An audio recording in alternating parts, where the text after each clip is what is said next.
Et si vous n'étiez pas obligé de payer la CFE, la cotisation foncière des entreprises, ce fameux impôt qui arrive en fin d'année et qu'on aimerait bien éviter de payer? C'est notre sujet du jour, bienvenue sur le podcast J'aime la paperasse, le podcast qui rend l'administratif plus simple, plus clair, plus accessible et en particulier pour les micro-entreprises. Place à l'épisode du jour, bonne écoute!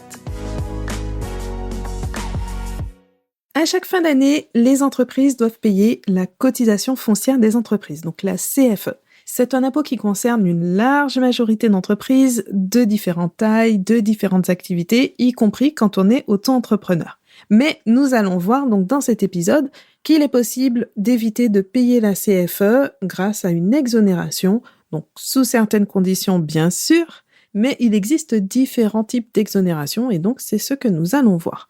Mais d'abord, un petit rappel de ce qu'est exactement la CFE. Donc, la CFE, c'est un impôt local, annuel, qui est payé par les entreprises en fonction de la valeur qu'on appelle la valeur locative des locaux professionnels que l'entreprise donc utilise. On va faire plus simple que ça. C'est un peu comme la taxe d'habitation, mais pour les entreprises. Donc là, normalement, ça devrait parler à tout le monde. Jusqu'à récemment, à partir du moment où on habitait quelque part, on devait payer la taxe d'habitation. Et cet argent en revenait à la commune où on vivait ou à la communauté de communes. Donc c'est assez similaire à ça, dans le sens où, à partir du moment où une entreprise est établie quelque part, elle va payer sa cotisation annuelle. Et c'est un petit cadeau de Noël de l'État, un peu particulier, puisque le paiement se fait en fin d'année avec une date limite au 15 décembre de chaque année, et donc juste avant Noël. Au niveau du montant, il est calculé en principe en fonction de la surface du local donc utilisé par l'entreprise, mais il y a des exceptions pour permettre à chaque entreprise de payer une cotisation minimale lorsqu'elle n'occupe aucun local en particulier. Donc, qui est redevable de la CFE au final ? Tout le monde, toutes les entreprises, les petites et les grandes, entreprises individuelles ou sociétés, sur le principe, tout le monde paye la CFE. Et pour une petite entreprise sans local, ça peut quand même monter à 600 voire 900 € par an. Le montant est extrêmement variable, donc c'est quand même quelque chose d'important à prendre en compte. Et non, encore une fois, j'insiste, le fait de ne pas avoir de local, le fait de travailler de chez ses clients, de chez soi, dans les locaux des clients ou en déplacement à l'extérieur, le fait de ne pas posséder de bureau, ce ne sont pas des motifs d'exonération à ce moment-là. On paye une cotisation minimale qui est calculée sur une base forfaitaire. Donc, maintenant que tout ça est précisé, passons au vif du sujet, donc les exonérations. La première exonération, celle-là, elle concerne tout le monde. C'est l'exonération de début d'activité. Donc, au moment de la création d'entreprise, ou plus exactement au moment vraiment du début d'activité, toutes les entreprises bénéficient automatiquement d'une exonération de CFE. On est en année civile, donc pas de CFE pour la première année civile. Ce qui fait qu'en pratique, si vous avez créé votre entreprise en février 2024, vous allez payer la première CFE en décembre 2025. Donc, ça vous fait quasiment 2 ans d'activité avant ce premier paiement de CFE. Et par contre, si vous créez votre entreprise en décembre 2024, l'exonération va durer à peu près 1 an puisque là aussi, vous allez payer votre première CFE en décembre 2025 à la même date puisqu'on raisonne en année civile. Après 1 an sans payer, c'est toujours ça de prix.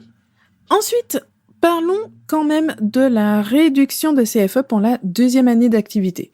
En principe, donc, pour la deuxième année, il y a une réduction de 50% de la base de calcul de la CFE, ce qui donne donc, première année, pas de CFE, deuxième année, une base réduite de moitié, et troisième année d'activité, là, on est à une CFE complète. Mais attention, ça ne s'applique pas sur les cotisations minimum. Vous êtes déjà au minimum, donc on ne réduit pas davantage. Donc, pas de local, cotisation minimale, que ce soit la deuxième ou la 15e année, ce sera le même tarif, on ne la réduit pas davantage. Autre exonération maintenant à connaître, l'exonération en cas de chiffre d'affaires inférieur à 5 000 €. Donc ça, c'est valable depuis la CFE 2019. Si vous réalisez un chiffre d'affaires donc inférieur à 5 000 €, vous ne devez pas payer de CFE.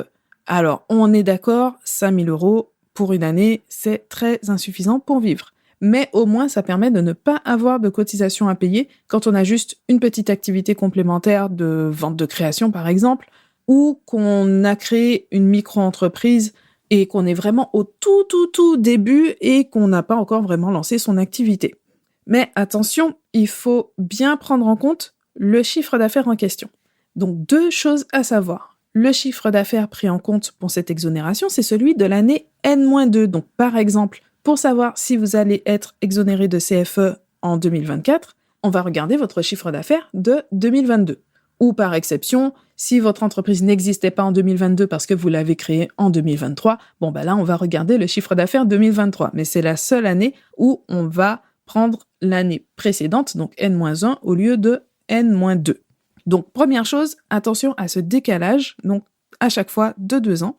Et puis, ce seuil de 5 000 €, il correspond à une période de 12 mois. Donc, pour une année incomplète, on va ramener le chiffre d'affaires à 12 mois, on va faire un prorata pour vérifier si la condition est bien remplie. Donc, si vous lancez votre entreprise en toute fin d'année et que vous n'avez pas réalisé de chiffre d'affaires ou vraiment peu, donc moins de 416 € à peu près pour un mois entier, ça va décaler le moment de payer la CFE pour la première fois. Ensuite, revenons donc sur la question de comment ça se passe quand on n'a pas de local professionnel. Donc là, je pense que vous avez bien compris que ce n'est pas un motif d'exonération, mais parlons quand même des particularités de cette situation. À ce moment, la base d'imposition, elle va être déterminée en fonction de votre chiffre d'affaires. On revient encore à cette question de chiffre d'affaires. À la base, la CFE, ce n'est pas en fonction du chiffre d'affaires, mais là, on est vraiment dans les exceptions. Et parmi les exceptions, il y a donc le fait de ne pas avoir de local et donc d'être imposé sur une base minimale.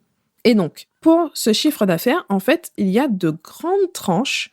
On a moins de 10 000 €, moins de 32 600 € et après on passe directement à moins de 100 000 €. Ce sont vraiment des tranches larges de chiffre d'affaires. Et pour chacune de ces tranches, la commune va décider de la base de calcul de la cotisation. La loi fixe un barème avec un minimum et un maximum. Et à l'intérieur donc de ce barème, la commune ou la communauté de communes le plus souvent va choisir donc la base qui va servir à calculer la CFE.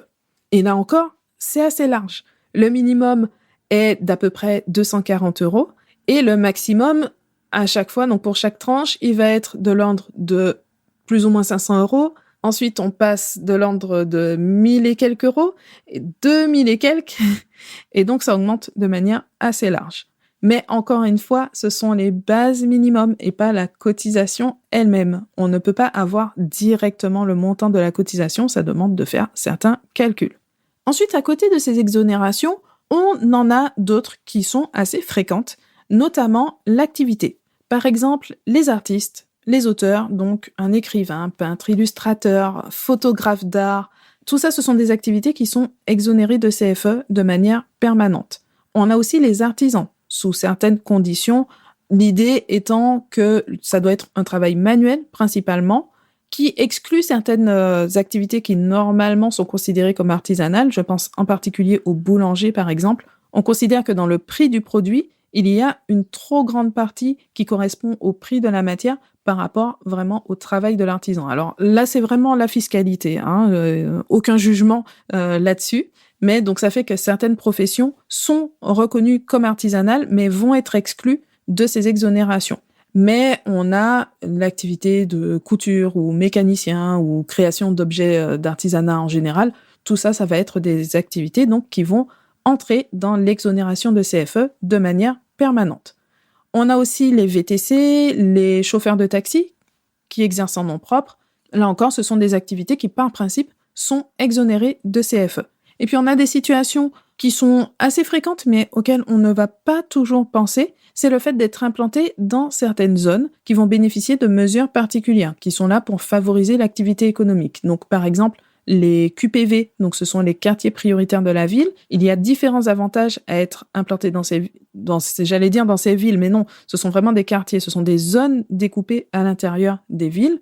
Et dans ces espaces, donc ça permet d'avoir certains avantages, dont une exonération temporaire de CFE. Donc, il y a différents types de zones Et en général, l'exonération temporaire, elle va aller jusqu'à 5 ans, le temps que l'entreprise se développe. Après, il faut vraiment regarder au cas par cas, donc en fonction de la zone et parfois en plus en fonction de ce qui a été décidé au niveau local. Et dans le même genre d'exonération, on a aussi les entreprises qui vont être implantées dans des communes qui ont voté l'exonération de 3 ans en début d'activité. Donc au lieu que ce soit seulement la première année civile, il y a en plus une exonération de 3 ans à la suite.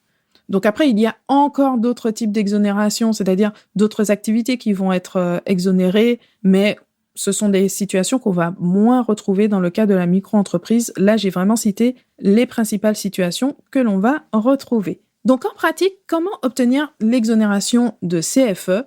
Il en existe différents types. On pourrait parler des exonérations qui sont de plein droit ou facultatives. Certaines sont temporaires, d'autres sont permanentes. En termes de démarche, là aussi, on a une distinction. On a des exonérations qui vont être attribuées automatiquement par les services fiscaux, donc aucune démarche particulière à faire, et d'autres qui vont nécessiter une demande spécifique. Donc par exemple, pour bénéficier de l'exonération liée à la création d'entreprise, donc la première année d'activité, ou à l'activité artisanale, ou encore le chiffre d'affaires inférieur à 5 000 €, ça, ce sont des exonérations qui vont être automatiques. Il suffit de déposer la déclaration initiale de CFE, le formulaire 1447C, l'année de la création d'entreprise, comme tout le monde. Ça, c'est une démarche obligatoire, qu'on ait une exonération ou pas. Donc, si vous le découvrez là à l'instant, il faut la déposer avant le 31 décembre de l'année de création. Et pour les autres exonérations, il faut formuler la demande, soit justement dans une rubrique dédiée de cette déclaration 1447C, soit dans l'annexe à joindre à cette déclaration initiale de CFE. J'espère que tout est plus clair maintenant pour vous concernant l'exonération de CFE et tous les cas où, de toute façon, il faut payer parce qu'on n'a pas droit à une exonération.